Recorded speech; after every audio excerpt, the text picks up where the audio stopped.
Hi, I'm Wade from Thoroughbred Diesel, and today we're going to be showing you something very expensive. Broken Duramax crankshafts. Meow.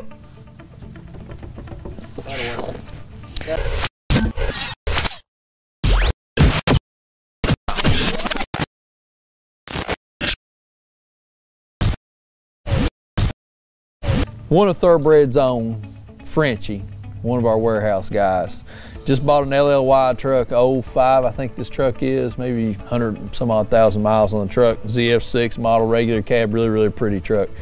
And super excited about this truck. He drives it maybe, what, 10, 15,000 miles at him, something like that. And here's what he's got, broken crank.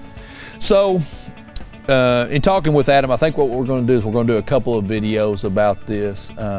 You know, this is one of Thoroughbred's own. This is one of our people, so I'm going to rebuild this motor for him this winter, put him back together, get him back on the road. He and I are going to work on it together.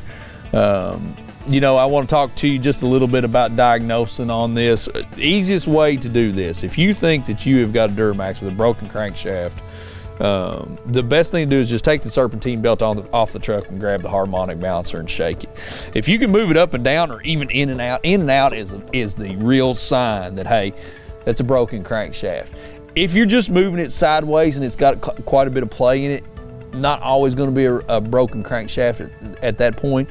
The retention pins that are in these cranks are just cheap crap. And what they do is they eventually waller out over time, and so you'll start getting side-to-side movement of the harmonic balancer, and so that's one thing that you look at right there.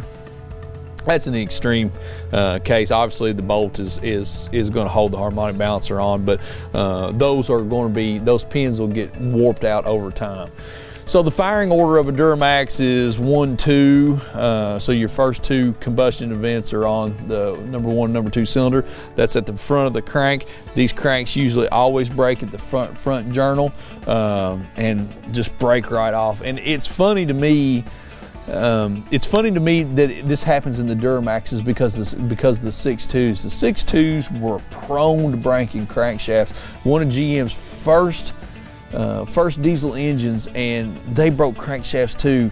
I don't think that there's any platform inside of the Duramax engines that's safe from the broken crankshaft. They happen to all of them. So how do you prevent it? Well, there's a couple of different things that you do here. You want to make sure that you get your crank and your camshaft key, because both of them have got these chintzy pins in them that hold both of those on. You want to get both of those keyed when you go back for the build.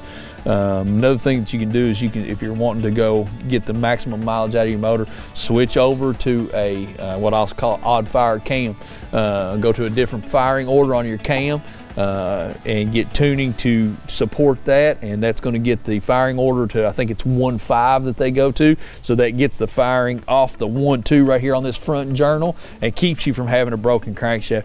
This is an expensive failure. I mean, this is an engine build right out of the gate. You can't just flip this over and drop a crankshaft out. You've got to send it to machine shop. You've got to have the line bore of the block checked and everything inside of this. So we're gonna help Frenchie out. We're gonna get Frenchie back on the road here and get him back up and running. We're gonna do a couple of videos showing you this crank. We'll show you the crank when we get it out. We'll show you where it's broken. And yeah, so if you Duramax guys, be aware of this. Know that this can happen to you. This isn't a huge failure, but we're seeing more and more of them every day. It's happening on stock trucks and high horsepower trucks too. If you have a question about your Duramax, if you think you've got a broken crankshaft, your truck's probably running like crap, give us a call, like and subscribe to our channel. We'll be glad to try to help you. Thank you.